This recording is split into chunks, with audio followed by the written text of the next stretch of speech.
This is the Meteor 65 Express LRS, and it has a finicky wire on when you plug in the battery. It doesn't have quite a good connection, and so you gotta really kind of wiggle this wire until it forms a good connection. You can see I can like push it back and forth.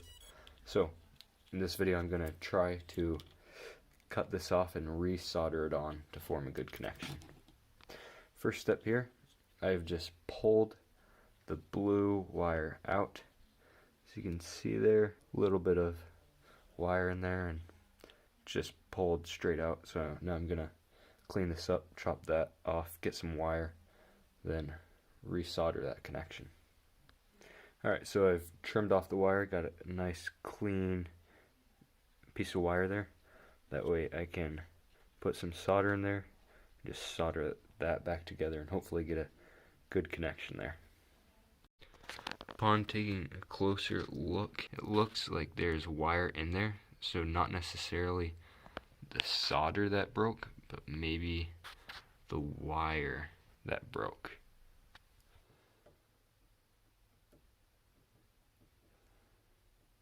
Okay, so I've formed a nice solder joint there. You take our wire and just solder it onto that connection point.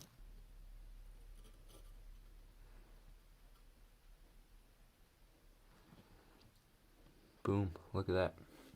Call that done. We're going to check to see if this works now. Plug that in there. Wiggle it around. That's a solid connection.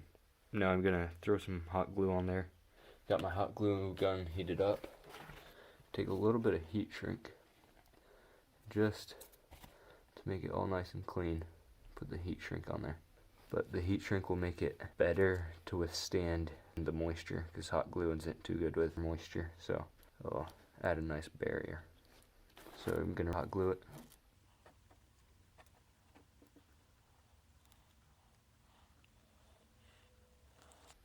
Now go ahead and slide the heat shrink up on. Perfect. Now just grab a heat gun and heat that up. Okay, so this here heat gun, I'm going to try and be careful not to destroy anything with its power, but here it goes.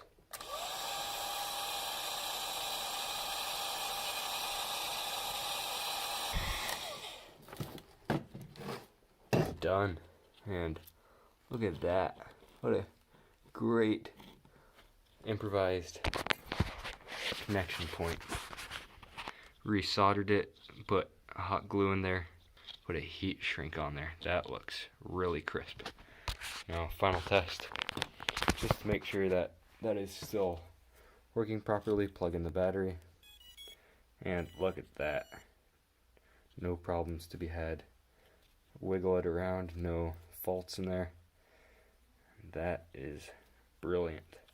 So if you have the same problem where the wire breaks on your, I don't know what to call this, your power lead, I guess, just do that. Snip it off, resolder the pin, hot glue, and heat shrink, and that is a solid fit.